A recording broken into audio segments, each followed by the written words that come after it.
আজি দৰবাৰত বীৰবলো নাই। তেওঁ থকা হ'লে এক টিলিকতেই এইটো প্ৰশ্নৰ উত্তৰ দিলেহেঁতেন। তেওঁৰ সফলতাটো তোমালোকৰ কম ঈৰ্ষা নহয়।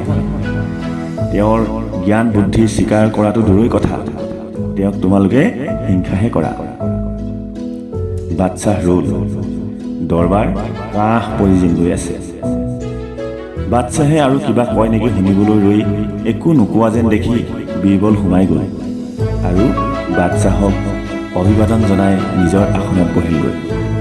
দৰবাৰ এনেই ধুমধুমীয়া। বীৰবলে কাৰণটো বুজিছে, কিন্তু একো নুবুজাৰ ভাৰ ধৰি তেওঁ সুধিলে, জাহাপনা, কিবা গুৰুতৰ বিষয়ৰ ওপৰত আলোচনা চলি আছে নেকি? ময়ো ভাগ ল'ব পাৰিম নেকি? বাদশ্বাহে ক'লে, তুমিও মানে?